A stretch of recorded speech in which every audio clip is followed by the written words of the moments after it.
Oh, how to build a pub.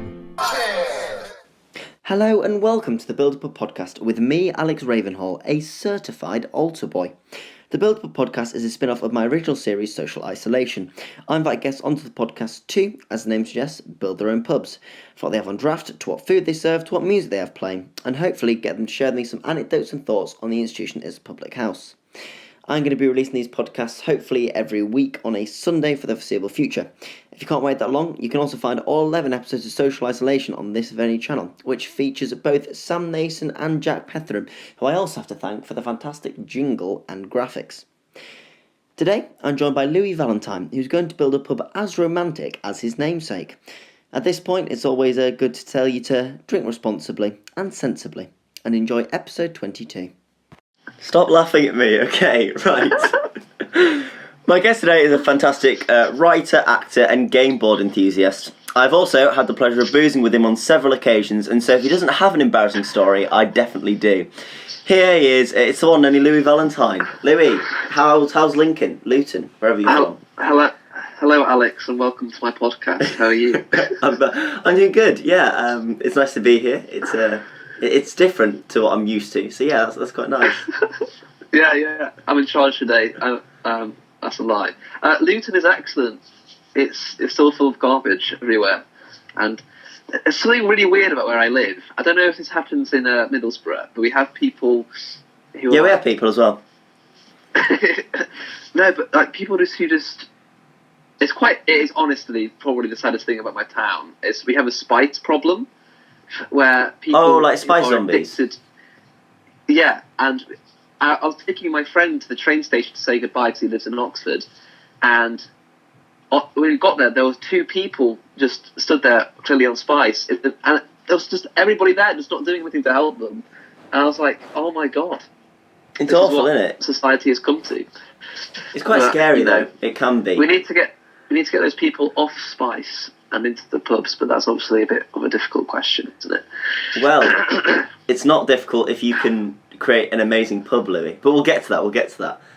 Yeah, it's true. What is the pub to you? Bit of an abstract question, but answer it. Go on.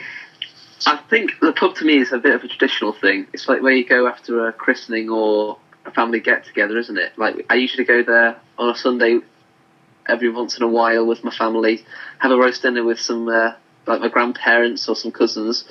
I think it's a nice place to unite the family. It's a nice place to do that. It's not really a thing that I go to regularly though. Like even at university, I'm not one to be a pub regular, mainly because I'm not much of a big drinker, but I do like pub food, so it's that kind of element for me.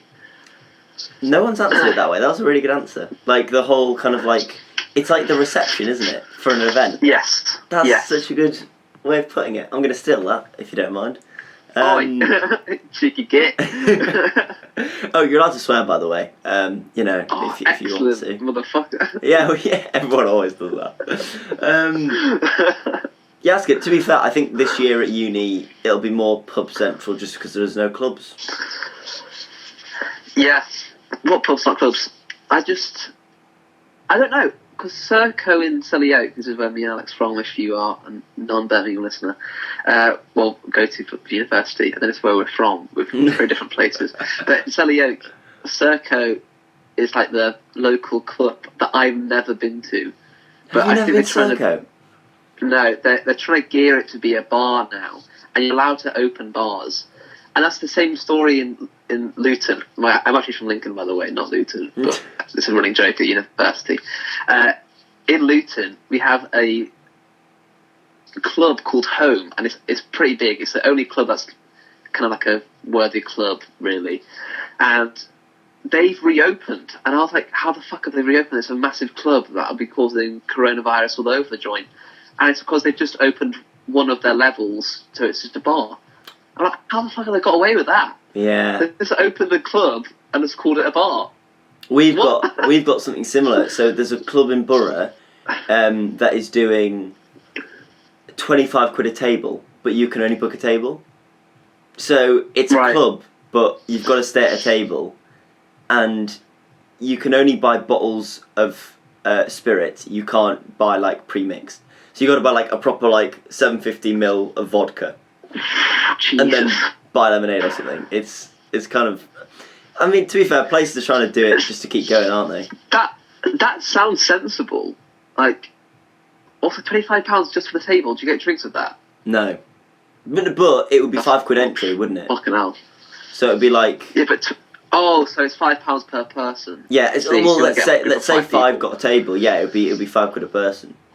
That's not bad, but God, that's sensible to me. Like, you sit at your table, you can hang out with your friends, you can drink. That sounds nice. Whereas the one in Luton is like everyone's just hanging about in a smoking area and just kind of dancing because they have music. It's just they don't have the actual main dance floor open, but it's still a club.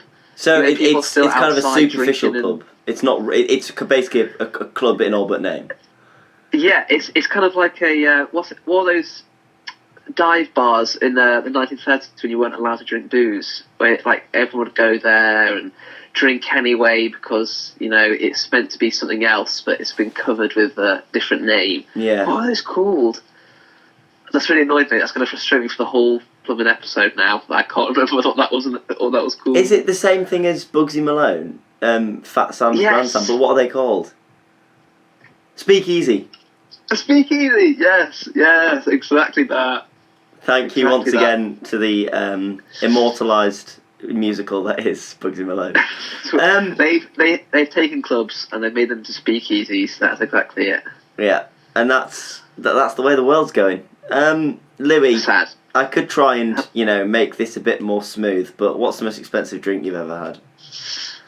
Blimey heck, Alex. I've been thinking long and hard about this. But more importantly, what I'm more interested in is also the cheapest drink you've had, because I'm basically trying to plot on a map the cheapest pubs, so that I can do like a tour for very cheap.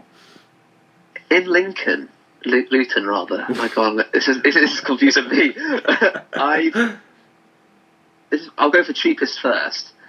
We have two places that are really cheap, and one is nasty, one is quite like a fun place to go. Yeah. The nasty place is trebles, because trebles do triples, which is unheard of. Like, you go to like a normal club in a major city, and you ask for a triple, they'd be like, "What the fuck are you on about? We do doubles here." But in trebles, they not only do triple, but it's like £3. It's like £1 per shot, that drink.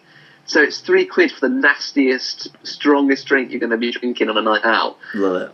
And it's pretty good. You're going to be drinking that, down it, you're pretty much set for the beginning of the night. And you go to, what's it called? Scene, which is the local LGBT bar. And they do £1 shots. And £1 shots is like the cheapest you're going to get, isn't it? That really? is, to be fair. I think some places... There's a place in Borough on certain nights you can get a shot for 50p. Yeah, but you try and get in there before 12 as well, isn't it? It's like a time-limited thing. But that is the cheapest drink I've ever had. And go on, most expensive? But then we take a trip down to Birmingham or London, and all of a sudden it changes. So I would say the Alchemist is probably the most expensive place I've gone for cocktails. And cocktails you'd expect to be expensive, but I'm pretty sure I've had a £16 drink there. £16? Yeah. It's like a £16 cocktail.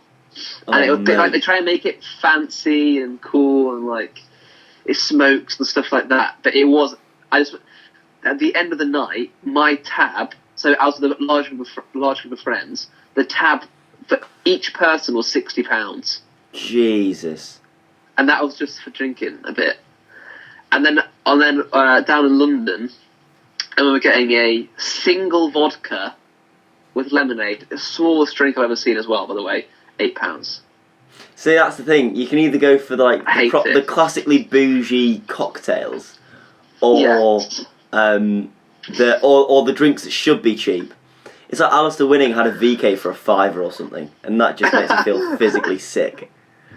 Only Alistair would be able to be conned into a £5 VK. It was just the worst thing I've ever seen. But now it's time, Louis, to actually start the podcast itself.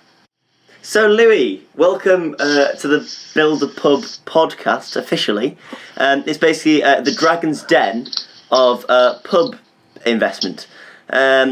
Like with anything where you need money, you need someone to give you said money. Now, we don't believe in banks here at the Build a Pub podcast, unless that's who you've chose to pitch to. But I need you to tell me who you want to invest in your pub and why.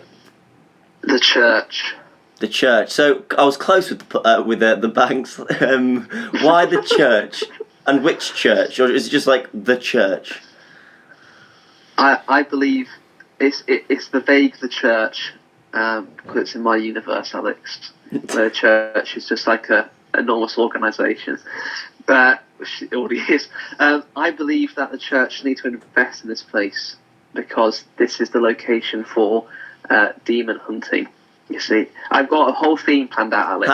Okay, no more than that. Let's get onto that very, very quickly then. So we've got the church. I will adopt the guise of Archbishop James. That's who I am, just for the purposes. So I'm the person coming into your pubs, having a look around. So the first thing Archbishop James does is he gets out of his Pope mobile. He parks it up. Doesn't have to pay a ticket. It's the church, and he looks up. And the first thing he sees, obviously, is your pub. And above your pub store is the name of your pub. So what I want, Louis, is a little description of the pub and the name of the pub. So like a bit of description of the outside of the pub first. What do you see when you gaze upon your pub? Imagine endless green hills that are kind of too sharp to be hills, but they're not large enough to be mountains. And it's green all around this kind of almost shack-like pub. It's large, but it's old and weathered, and it's made out of like dark brown timber and a slated roof that's kind of like falling apart a little bit. And the little sign, like dangles in the wind. You know what I mean? Yeah. With a name on it, it says the Silver Bullet, and below it is a picture of a silver bullet and a revolver. Fantastic. I love it. Okay. I want a bit of a historical background. So when was it made? When did it come into being? Is there any tales to tell? It was founded at some point in the early 19th century, and it was. Is this once again in your universe? This is just a pub, Alex. This is how it is. Okay, yeah, I got you. The pub was founded as like a mining pub. Right. So it's near. I imagine this place to be in Cumbria or Cumberland. Is that the right? Yeah, I think that's the right place to call it.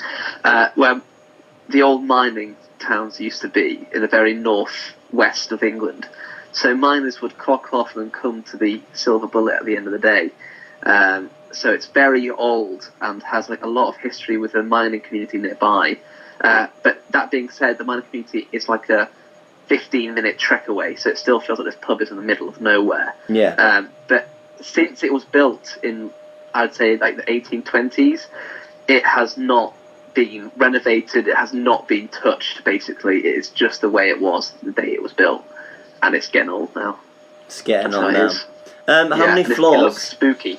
You say it's a shack, so is it quite like long and thin, or is it kind of like your classic kind of tavern-esque? Is it more like wide? I guess tavern-esque, but I imagine the roof to be sloping in the middle. Right. So it's kind of like falling down in its centre, but it's kind of shaped like a church in that it's very long, and kind of has two kind of wings to it, where maybe one of the wings is where the landlord or the pub owner lives, and the wing is like the toilet or something. Yeah. Okay. No, I've got that. That's nice. Okay, so I walk in. What do I see? We're now on to the interior now. Okay. It feels sparse in like how many tables and chairs there are. There's like 3 tables with a few chairs around it. There are corner tables as well, where you can sit by yourself in the corner and look mysterious. But the true beauty of this place is the walls of it. So like there's like pictures of all the old like mining boys and like old communities who used to live here. Yeah. And like from a bygone age. So like there's like 100-year-old pictures everywhere. And it kind of stops, and all of a sudden there's like bear traps on the walls and like big like needlessly large guns like muskets and swords and like a boar's head is there, like a deer's head as well, like almost like a bit of like a hunting lodge kind of vibe. Yeah. But it feels like it shouldn't be. Like it was like almost taken over by someone to make it into this kind of hunting lodge vibe, because it once used to be like a normal pub, taken over for some kind of need, and then has gone back to being a pub. So it's got quite the history to it, as you say. So it's been through a couple of different ownerships. It's had its time as different. It's served different purposes. It's fair to say. Okay, I quite like that. Louis, you also mentioned demon hunting. So just before I make my way to the bar, do you want to know a little bit about that? Okay, so the idea is that the local mine shaft is haunted. Lovely. And basically, a long time ago, I don't know if you know about Ireland at all, but Britain kind of occupied Ireland. I say sort of. They occupied Ireland during the British Empire, and the Irish, as unsurprisingly as you could imagine, were very upset with this. Yeah. And I have this idea that a lot of the Catholics of Ireland tried to summon things to try and remove the British from Ireland. Yeah. And then what came later was the Irish potato famine, and that caused a lot of the Irish population to leave Ireland and move to either Britain or America. And some of these Irish came to Britain to work in the mines where the jobs were available. And so some Irish people came to Cumberland, and they thought, well, where's a better place to kill the British than in Britain? And so they kind of formed their own cult in this mine and summoned demons. Not to say that Irish people are bad, but the British people were bad, and then kind of forced them into doing this kind of heinous, kind of ritualistic lifestyle. And so they created demons and kind of ruined this town. So all these miners kind of decided to leave, or were eaten and devoured by weird things that came out of the mine. So they had to shut the mine, basically, and the pub was going out of business. And so a few people from the church came along one day, and they were like, okay, we're going to have to get rid of these demons. And for a few easy decades, they were trying to clean up this mine shaft. But did they do enough?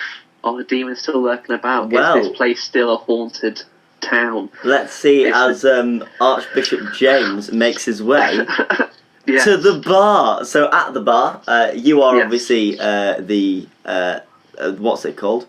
The fellow who owns it, the landlord. I should know that as I'm doing a podcast about pubs. Hey, governor. And the first thing we see is obviously the drinks you got on draft, the pullable pints, and out of those, you have in front of Archbishop James 2 beers and 2 ciders. What have you gone for? What's on draft? I thought the biggest one that it has to be was Guinness. I mean, I don't know how common this answer is on your podcast, Alex, but Guinness is just a classic stout, isn't it? I'll tell you what, surprisingly not as often as you'd think. Like, really? I think Guinness is a staple, I agree. But it is a staple, and it links to the kind of Irish heritage of this village, and then also the kind of dark resemblance that I'm trying to give this pub. And as we all know, Guinness is a very dark stout. It is black. It is a black stout. Yeah. It's kind of this mysterious drink. Yeah, it's got that like when it first pour it, it's kind of got all the cloudiness to it. You know, oh, what's it on? Yes, I like that. What about your other beer? I'm just going to go for a staple that I know my family like. Well, I say family. A lot of people I know like this, and I think I would like it if I was a beer person, and it's Doom Bar. Yeah. I think nothing exemplifies your pub more than the fact that it's a haunted pub with this brilliant history, but family-friendly. You've got the Doom Bar in when your parents go in. That's exactly it. I mean, we have this demonic past, but we're trying to get people to come and visit the town for tourism now. We want people to get in the pub. And what else? We need the old favourite. We need Doom Bar on tap, so people will know that this is a family-friendly location. I love it. So you're rebranding it, but with the drink Doom Bar. Doom Bar is your kind of catalyst to reshaping your pub. Yes, we're modernising, Alex. Fantastic. Go on. What ciders you got? Is it similar ilk? So have you got some popular ones or some insidious? Well, I want you to start with the one that I thought this pub has to have some element of what I like as a drinker. Yeah. And that is Lily's Cider. And Lily's Cider does some incredible, like, different ciders that aren't like apple or pear, like the iconic ones. She does like mango. It's like tropical fruits flavour. There's like a grape flavour. There's all sorts of different flavours that she has. And I just wanted my favourite Lily's Cider, which is Lily's and mango cider. I just absolutely love that drink. I remember the two of us going for several Lily ciders after the Forest show, and it was a fantastic evening. It was rather good drinks. I quite like the Lilies. Quite smooth, I think. It's so nice. It's so nice. I had it once when I'm not sure if I had it first before this event, but I remember it most when I was 18. This was my 18th birthday, and I was already poisoned with the alcohol. I had alcohol poisoning because I'd gone to a friend's birthday party, which is very close to mine, a week earlier, and we'd all drank far too much Baileys, champagne, vodka, you name it, we drank it, and we were just destroyed. I couldn't drink alcohol for a while, but I decided to brave it on my 18th birthday and have a Lily's mango cider. And I must say, even though I was in a wreck, it was delicious. The ciders are the perfect hangover cure, I feel, because they're so sweet, you can't taste them, and you can't taste alcohol in them, and they just bring you right back into it. They are. When I'm back in Selly Oak, I'm heading up to the Old Pear, and I'm getting myself a Lily's cider. Or you can come down to the Silver Bullet and get yourself a Lily's mango cider. Yeah, get that competition going. Fantastic. Yes. Your second cider, sir? Now, this one was difficult because I love cider. It is my go-to drink, I'd say. I wasn't sure if I wanted to go for the people pleaser of the Strongbow kind of, classic. Yeah. Or to go for my personal favourite, which is Copperberg. Dark fruit? Is it Copperberry? What is it? But what I wanted, Copperberg Dark. Or was it Copperberg Black? It's something along those lines. The one they do in the Student Union? Yes. But it's the dark Copperberg. I think that would suit the vibe. It's family friendly and it's tasty. I love a Copperberg Dark. I think that's what it's called. That's a bingo. That is one of mine. That's one of my drinks that I would have in my pub. Ooh, excellent. So very well. So obviously, me being Archbishop James gives you a very strong advantage there. Because I think it's incredible. I had it when me and Ozzy came to see your 40 Hour.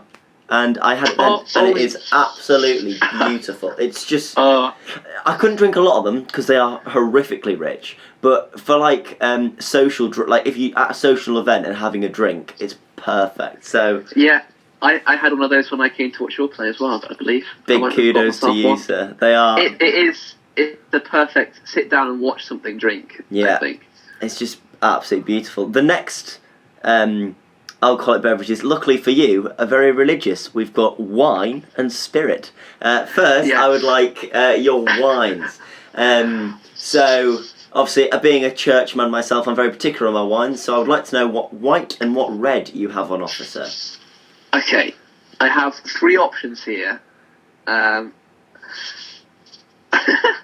First of all, I wanted to think, right, what was the weirdest red wine option I could go with, and I thought, well, what do vampires drink? And it's blood, and I thought we could have blood as our house wine for no reason at all. Any type, typo, what blood are you wanting? I don't know what the rarest blood type is, but whatever the rarest one is. Is it universal donor? I think it is, or universal donor. Is that then O? Is that U? That is O or U, one of them, isn't it? Yeah. It's the EU. I don't know. I would. I think that's too far. I think that's not family friendly enough, is it? Well, if you go for the church, Blood of Christ is wine. So it kind of you're marrying both the Gothic and the religious in a really strong way. It could be like a fun game. Is it really blood? Like it says on the bottle, and you have to drink it to find out. Or is it like a brand of wine called Blood? Oh, yeah, family made wine. tastes mysteriously a lot like blood.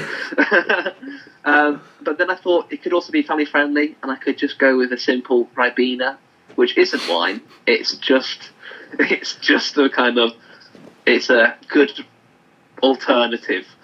But I think that's my kids' drink. I think I'll say that for later. Yeah. And then, I think a Merlot. It's like a deep red wine. It has to be deep. Basically, as close to blood as possible. So the deeper the better. So either the family fun is it blood wine or a Merlot. It's one of those two.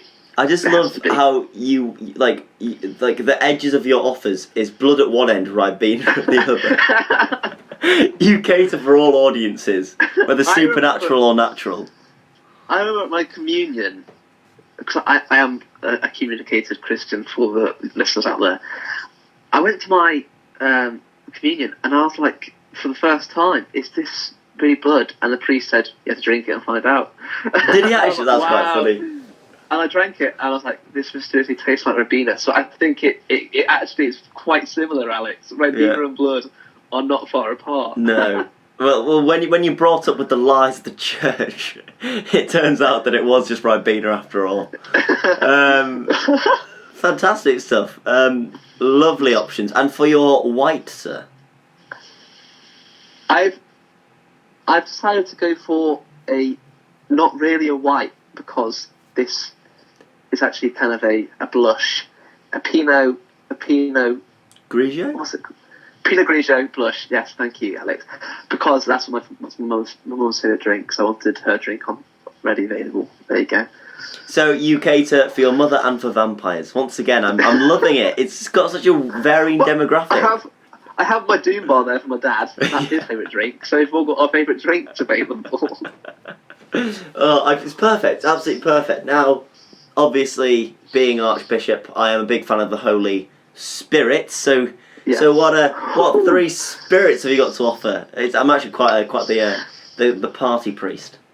I've been interested to know if I'm allowed multiple gins, or am I only allowed one of each, like rum, vodka, gin? So, in theory, the question works that you can have three, but you could specialise in gins. So it could be 3 gins, or 3 vodkas, or you could just pick 3 types of alcohol and one of each. But that being said, Libby, I don't really give a massive shit, so you can kind of riff it if you'd like. Your podcast. Yeah. I know, I need to start caring more, but so kind of go with what you fancy, really.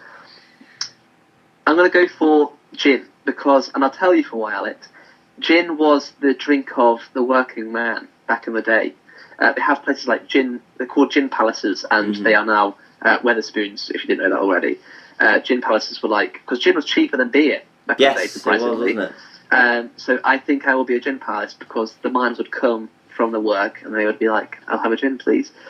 But being a gin connoisseur, I would have the finest gins only, which are Gordon's Pink Gin, which is the theme, totally. I was expecting something really, really indie, something really Scottish, I don't know. But yeah. I'm not throwing away quality just for the image.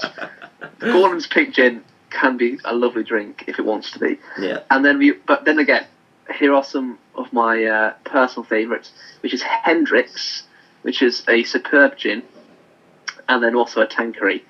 They are some very nice gins, I will say. Fantastic. So there you go. Which is your personal favourite out of those? If I'm feeling posh and there is no tab, it's like an open bar, I'll be on my Tanquerays or my Hendrick's. I love them both equally. I'll be like, Hendrick's, please, or Tanqueray now, please. I'll be on the both.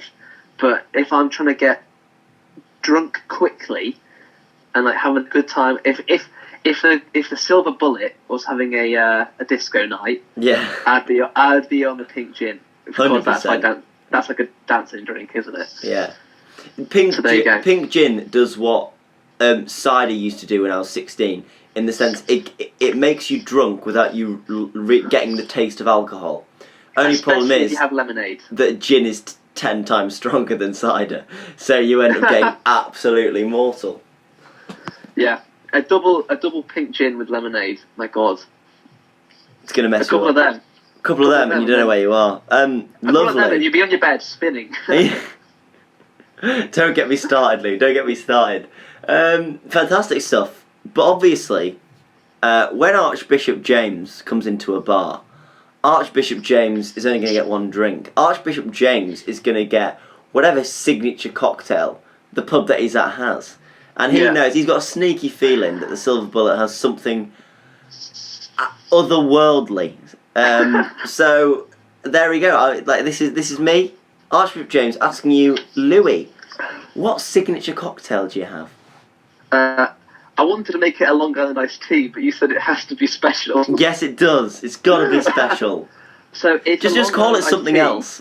Like it's a Long Island iced tea, but instead of white rum, I would have a shot of.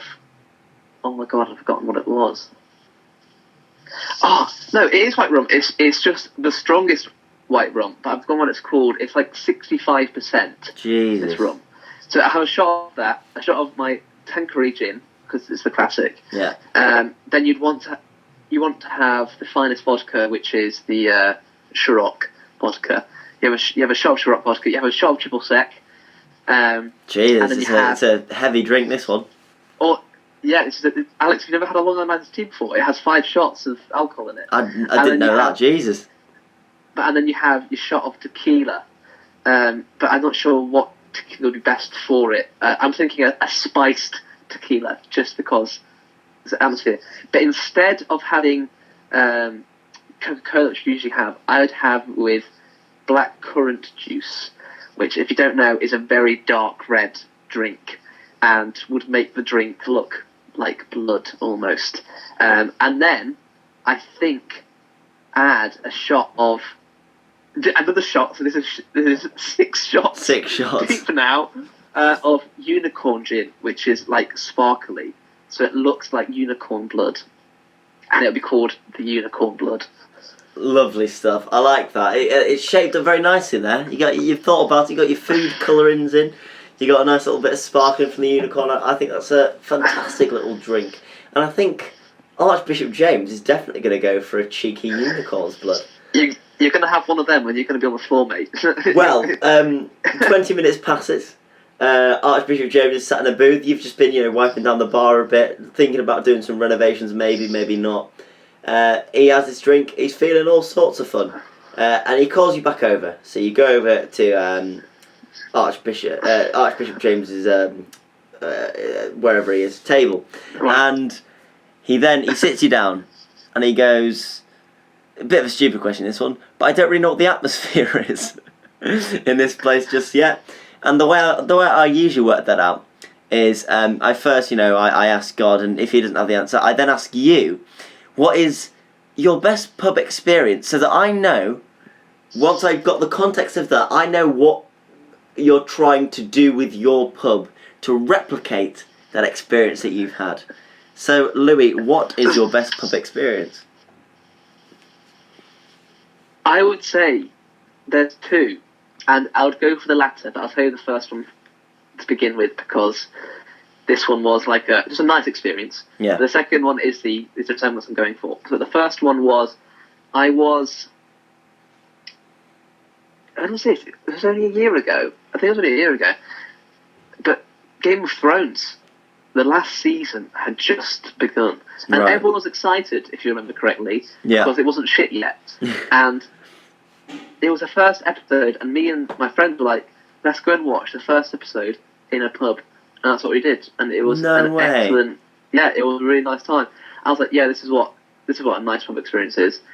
But the second one is like the atmosphere I'm going for is I was with my old friend. I'll call them old friends. They were my ex-girlfriend, and we went to the Yorkshire Dales. And if you've been to the Yorkshire Dales, it's a lot like Cumberland. It's like the moors, which is like very mysterious, and it's quite creepy, but also it's very nice to walk.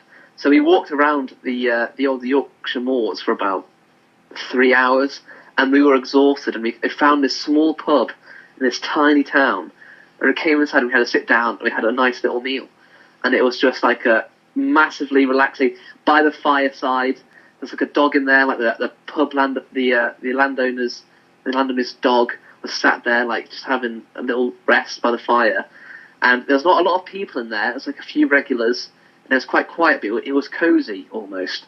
It was really nice. Yeah, that was nice. That is such a quintessential pub experience because it's firstly off the cuff. You know, you haven't like planned to go to the pub, No. and it's literally like a village pub. It's just a little quaint place that you'll never visit again. I love that. Yeah. That's exactly the type of atmosphere we want here at the Silver Bullet. So very well done, sir. Now, as you can tell, Archbishop James is feeling a little bit wavy after that, and he has got a service to perform later tonight. So he's been trying to sober himself up with a little bit of grub, a little bit of food. And the way he's going to do that is have a look at your dinner menu. Now, a little something I haven't mentioned before, but the church, obviously, you know, a quite majestic, spiritual, you could almost argue sci-fi. Did you just call the church majestic?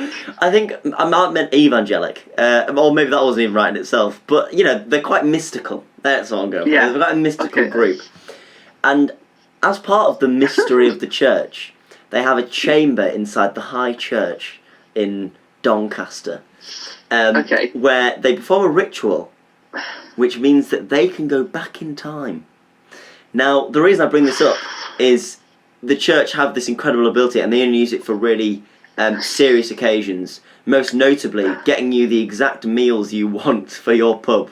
So they can be meals from the whole of your life. So for instance, if you picked a fish and chips, it could be a fish and chips you had on your 7th birthday in Scarborough. So you could get more stuff. Similarly, you don't have to use it. They've got it full time, you know, like it's an option. So Louis, what is on your mystical menu? Does it have to be like a set menu? I just said 3 meals. If you want to do that as a starter, main, and dessert, or you want to do, I personally just went for 3 mains, but it's kind of up to you really. You got 3 options. Okay, I'll go with the 2 mains and a dessert. Like that's just how this pub works. Yeah, no, that's fine. Both are beef orientated because for some reason my best meals have always been containing beef. Yeah. But I think my number 1 meal that has to be taken from the old time machine is this incredible roast dinner I had in a pub called the Thatch. I think it's called the Thatch. I'm pretty sure it's called the Thatch in Stratford-upon-Avon, and they did the best roast I've ever had in my life. So is it a full like Sunday roast? Oh, of course it is, Alex. The beef was on point, the gravy was on point, roast potatoes, Yorkshire puddings, cabbage. I love cabbage in my Sunday roast. I do as cabbage, well. I think it's gorgeous. Broccoli, carrots, peas and corn.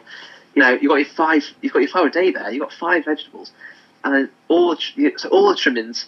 You've got parsnips if you want them. Oh, it's just immaculate. I just absolutely love that meal. Oh my gosh! And if I could encapsulate that into the Silver Bullet, that's what you're getting. That's what you have. That's it. That is it. That sounds magnificent. What's your next beef option then? It is every Christmas. Me and my family go to a place called the Golf Club, which is the Stockport Golf Club, and that's where my grandparents' golf course is, I suppose. They don't own it. My grandpa used to go there, but he's a lifetime member. Because he's old now, he can't play golf. But he takes us all on Boxing Day, so the day after Christmas Day, and we have this excellent meal, and it's steak pie with all the trimmings, but with chips this time, and gravy. And oh my god, I can't describe how it's like. You look forward to it all year long. Yeah, it's like the thing that you're like, oh, I can't wait for Christmas because you get to have that meal. Yeah, that's it for me. Those are the 2 mains that I would have on my. So just to clarify, you cater for vampires, your family, but not vegetarians. Well, the vegetarians can have it without the beef. Oh, so Or they is just have like everything else vegetarian? the gravy pie. Great. Well, the gravy might have beef in it. I don't know. They could have pastry, which is just without the beef in it. That sounds delicious. You have got though a dessert option. Yes. That, as long as you haven't got vegetarian. meat in it, which I highly doubt you have, unless you've gone for a beef dessert as well. Now, I can't say a specific type I've had that I've been like, this one's memorable to me. Mm-hmm. But I just love this dessert, and it's pavlova / Eton mess because they're basically the same thing. And that's meringue, strawberries, cream, which is the heart of it really. It's the perfect combination, isn't it? It works. And a bit of strawberry sorbet, maybe. That's it. It's just mwah. I love it. Nicest one I've had, nicest eating mess I've had, is we went to Florida, for Universal Studios. Went to the Harry Potter World bit, went on to Diagon Alley, which was a personal dream of mine anyway. And they have a ice cream shop on there. But it's like the one Harry Potter, I can't remember what it's called, and they did an Eton mess ice cream. And it was just to die for. And I ate it underneath a fire-breathing dragon. It was just the best moment of my entire life. Quick moment, did you get a butterbeer while you were there? I did. Prefer the ice butterbeers, but they are nice. Yeah, interesting. Okay, that's my dessert. That's Eton mess. Absolutely fantastic. I think our boy James is going to go for the roast and the eating mess. He's a bit of a hungry little fellow. He's also obviously trying to sober up a little bit. He chose well there. You carry on talking a little bit, and he says, I know you probably expect that I'm a very big fan of hymns, but whatever song's playing right now is an absolute bop. Now, he asks you, obviously, what song is it? Now, little does he know, Louis, is that you have recently acquired a jukebox. And because it's such a new jukebox, you've only had time to put in one album. But you picked an album so perfect that you've decided that I don't need anything else in there because this is the perfect pub album. So, what I want to know is what album have you picked and what song in particular does Archbishop James love? Right. Now, this one is very specific, and I need to quickly go and check what it's called. That's fine. Because it's something that makes me forget. Where is it? Here we go. Oh, please don't... Oh, wait, let's check it here. Sorry. That's all right. Delays here, ladies and gentlemen. Okay, I believe the album is called This Is the Four Sergeants. Now, I don't know if you've heard of the Four Sergeants. No, I don't think I have. And the Four Sergeants are a World War One WW1 kind of band. So these are like, I think they were soldiers who sang and then became famous, and their songs were played on the radio. Yeah. And it kind of gives the old timey kind of ambience, and it's quite heartwarming songs, but also quite saddening. So they tell stories of like waiting for your soldiers to come home and keep the home fires burning, and it has a really nice sound to it. But at the same time, it kind of creates this old timey. It kind of transports you back to the time when maybe a jukebox would have been found in the old Silver Bullet, and it's like their old records of these old Four Sergeants.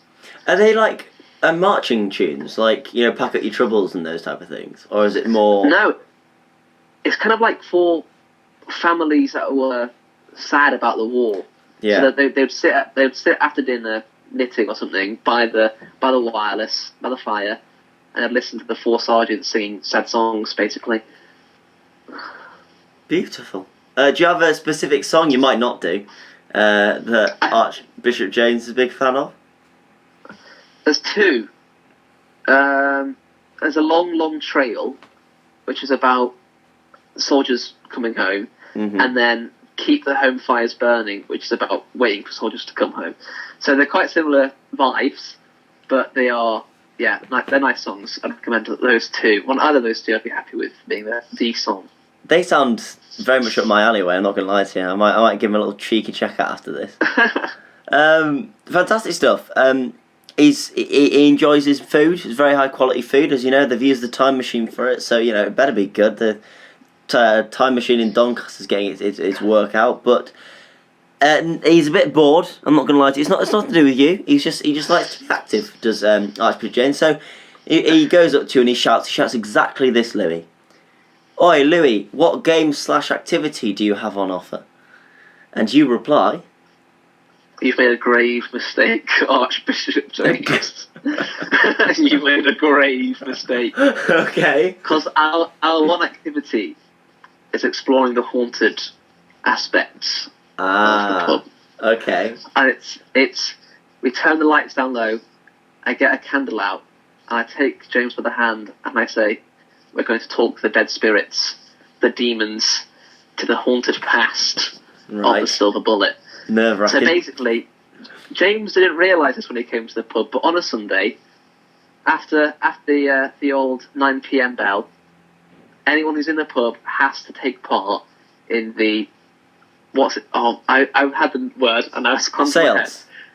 Seance. We have a seance, and we have to talk to the dead, and we communicate with the past miners who were taken by the demons that were awoken in the mine. They were murdered. They were eaten alive, and then we talked to the demon hunters who came after to find them. Many of whom did not come home, who were eaten as well by the demons. They weren't strong enough. Their faith wasn't strong enough to deter the demons. And you do this whilst enjoying a roast beef Sunday lunch. No, what we've eaten, we've eaten. We've drank. Okay. And we're all full now, and we're all holding hands, talking to the dead spirits of this land. And then we hear the whispers of the demons, and we have to end the seance before the demons can come back. And as we do this, I have it's real. The demons are real, but I just wanted to give them the vibe that they are coming for us. So I have a little button that I press, and then a screeching sound is played from within the pub, just to give all the customers a jolly good fright, even if the scream isn't real. That's so there fantastic. You go. That's the activity. That's a great activity because it's very good for your metabolism. Because not only do you eat a very hearty meal, but then you then shit yourself straight afterwards. So it works out fantastic. Brilliant activity, very, very quirky. And Archbishop James, obviously, with his religious background, is thinking, yeah, I can dig this. This is kind of what I believe in, fighting off them demon boys. Fantastic. Now, a local priest, let's call him Priest Peter, is also joining Archbishop James for a drink. But as he walks in, he notices, as he's about to walk in, your blackboard outside. And like most pubs do, you've got a little message, a little fun or dark message on your board. What is it that Priest Pete's saying? Holy water can be found in the toilet bowl. I like it. It's simple, it's precise. Pete's having a giggle. I like the idea that holy water is the water that we pee into.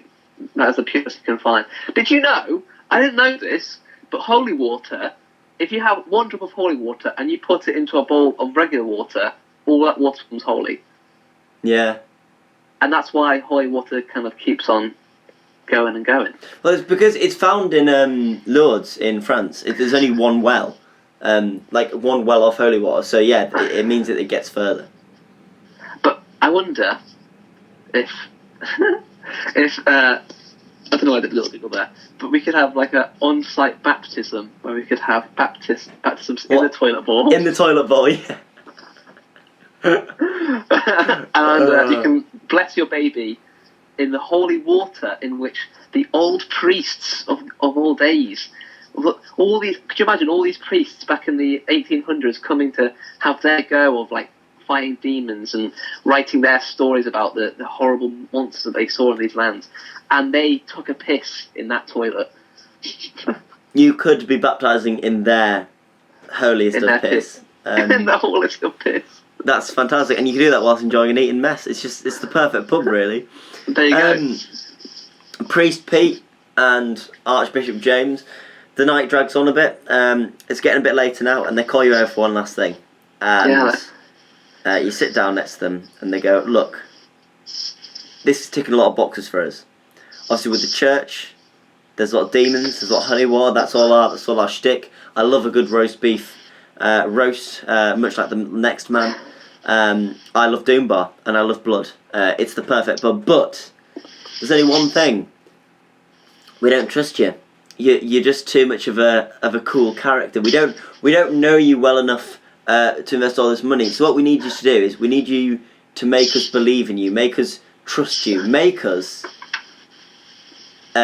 figure you out by telling us something really embarrassing about yourself. Not just something embarrassing about yourself. Your most embarrassing pub story. To make us show that we can trust you and that you're actually just a real, you're the average Joe who has just an embarrassing experience as the next person. So, Louis, what's your embarrassing story? Now, I'm a very sensible person, Alex. Yes. I have never done anything silly in my life in a pub. No, just outside. But I have perhaps once or twice as a child, by accident, done something that I didn't mean to do. Now, having not been in a pub a lot, I don't have many a recent embarrassing tale. Yeah. You may have an embarrassing drunk tale, but that was in a pub. I agree with you. That's a good little fine tuning of what I said earlier in the podcast. What makes this ironic, however, is that being a child, I was never drunk, and therefore the embarrassingness of these tales is a lot less. Is a bit more stupid somehow. Yeah, you can't justify it. No. Well, I'll tell you the first one. My cousin had just been baptised. It's always a baptism when you go to a pub, isn't it? Yeah. But I, for the first time, was trying... what are they called? Sticks. What are those crisps? They're like twigs. Twiglets. Is that what Twiglets, there we go. Louis, is your brain broken? Sticks. Yes. It was my first time trying Twiglets. And honestly, I'd never had one before. And I was like, oh wow, this is surprisingly nice. And I had too many, too fast. And I just vomited on the floor. Oh, Twiglet, that's Marmite as well. Oh. I was just sick on the floor. And my dad had to pick me up off my feet. He just picked me up as I was being sick throughout this pub, took me into the toilet, and then just had to sit me down, put me in front of the toilet, and I was just sick in front of this toilet. Oh. And I was there for like 10 minutes. The worst. It was not the worst thing in the world is day. Twiglets, isn't it? Too many Twiglets spoil the broth. Twiglet sick. Never recommend it. And then the second time, it's always when I've been either eating too much or it's just something wrong with me. But I think I'd eaten too much this day, and in the pub, I suddenly had a horrible stomach pain, and I had to lay down. And the whole time I was like screaming and shouting. I was like 7, and it was just like, you just in the middle of a pub. You didn't have to be this annoying, Louis. And I was screaming and shouting, and I finally I was able to lie down, and I just had let out this massive fart. Oh, God. And it's embarrassing. It's an embarrassing thing that you're making a scene, everyone's drawn to you, and then you do a massive fart. And then I had to lie down. I had to lie down in this pub, and I look back on it with immense embarrassment that I ever had to cause such a scene. That I was like, oh, my tummy hurts. I didn't have to be that annoying. No. Imagine coming back now as well to that same pub and them going, oh yeah, you're the annoying shit kid. I'll leave immediately. Yeah. I would never go back. That's a voluntary barring from a pub, because you wouldn't go back to it. No. After the fact. Same story as the Twiglets. Is Never go back to with the the Twiglet story, was that the communion of the cousin you tried to blow up the brain of with your mind? Oh, it might have been, Was that the same day? Barney, if you're listening, was I trying to blow up your mind? Thanks. Wait, Cheers. no, it could have been. He wasn't on that holiday. It must have been Lucas. Nah. No, but I think it was Barney's thing. So I was 5 or 6 when that happened. Well, And I grew up. as the priest, we're very happy that you've confided in us. In a way, it's been almost like confession. And it was your final steps in embracing our church as your investor. Congratulations, Mr. Valentine. You have got the Thank investment you. of our church. Obviously got a shit ton of money, so, do as you do. But because you've catered for us so well, and because you cater for vampires more than anything, that's the thing that we're really going to hold on to, we are also going to offer you a cheeky signing on bonus. And that is the use of our Doncaster ritualistic time machine to have a pint with anyone. They could be alive or dead, happy or sad, villain or friend, celebrity or average Joe. They could be anyone you want. You can use Can it be the church's fictional? influence. Could it be who? Fictional. Yes, it can be fictional because this is a sci-fi time machine.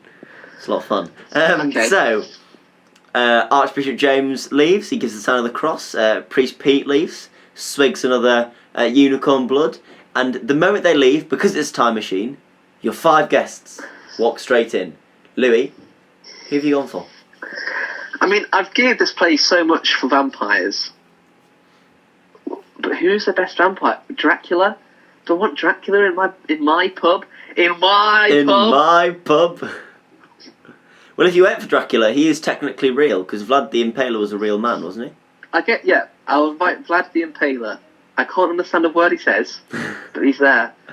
But I think I would invite the David Tennant Doctor, just because he's my favourite Doctor. Yeah. I'm not sure if anyone's ever said that, because I feel like it's such a popular character. But he would keep me safe, and also he could probably translate for me. Yes, if the TARDIS is nearby, it has the translation system. So there we go. That's a win-win situation there. And he could also look into the demonic past of this place. Now, the rest, I think I'd want... I don't know who else I'd want. Do I want anyone else? I just want David Tennant and Vlad the Impaler. Oh my... If you can't think of anyone, you could have people you'd want to share the experience with. That's it. I feel like this is my one chance, though, to meet celebrities, and I'm just going to waste it on my friends. Who I see almost every other day. But then again, this is my brand reopening, and I have had my Doom Bar and my mum's favourite wine, so my mum and dad should be there, surely. So maybe I should have my mum and dad there. I mean, I have had some of my finest pub experiences with my parents. Yeah. So, I guess they can come along if they want. So is that your next 2, mum and dad? Mum and dad. And then your final one then? Your final person? The world's most attractive woman. As in, is that nondescript? As in, it's just, that's it. You're not going to say the world's most attractive woman, done. It's just the world's most attractive woman. Maybe Helena of Troy. She has nothing to do with the mood or the anything of that. But she has an interesting story with Sparta and whatnot, and apparently she's meant to have been the most beautiful woman of all time. Louis Valentine. Thank you. That was a beautiful answer. Now, what's going to happen now is, fast forward 3 hours, you're having the most lovely time. Vlad's, chatting absolute shite. David's, the Doctor is trying to keep everyone on side. Helena Troy's, flirting away with you in front of your mum and dad, but it's cool. Everyone's having a good time. And it gets a bit further on, and you decide, look, thank you for the most amazing night ever, guys. I'm going to get the next round. And you get up to the bar, and you've completely forgotten to ask them because you're a little bit drunk. So, for your final question, Louis, I would like to know what you would get each of your drinks, and finally, when you go to a pub, what's your drink? What if I was going to the pub with you, what would I get you, or what would you want to drink? So, starting with your guests, what would Vlad have? Well, we have the blood on tap from him. Yeah, 100%. Or the unicorn blood. Doctor. David Tennant's the Doctor, I think, would enjoy a pink gin, Yeah, I 100% agree with you. I think he'd enjoy a pink gin. My parents, my dad's on a Doom Bar, My mum's on the Pinot Grigio blush. We thought that sorted already. That was an 8 in the hole there. I had that planned out. Yeah, sorted it out, mate. Helena of Troy. Now, I'm not sure what she's into. She could be a Pinot Grigio blush lady. Yeah. Or she could be interested in trying out my favourite, which I was about to get onto, but I think she'd enjoy the Lily's Mango Cider, you know? Mm-hmm. So a bit different, isn't it? Yeah. But then again, she's from a time period where they like their wine, so she might enjoy the Pinot Grigio. So it'd either be one of those, but I'm going to bring a cider just because she might not have ever had that before. Yep, So and finally for your good self? Well, Alex, I think you know me well enough. If we're going to go to a pub, I'm going to take you to the Pear, or my Silver Bullet, and I'm going to get you to order me a Lily's Mango Cider. And if they don't have that, a water. A tap water, please. Louis Valentine, please. That's it. You've smashed it. Thank you so much. Just wait on 1 second while I say a quick few thank yous. First one, to Jack Pethrin for the jingle, which is very, very catchy. Secondly, Sam Nason for those cheeky-ass graphics. Thirdly, Louis, to all of our millions of adoring fans. Yeah. Hi, guys. Thank you again. Popular. We really appreciate you coming in, week out. We love you guys. You're our people. And finally, the biggest thank you of them all, and the M. Night Shyamalan twist. It's to you, Louis Valentine. Thank you again for being absolutely incredible. And thank you all for listening once again to the Build Up Pub podcast. Bye.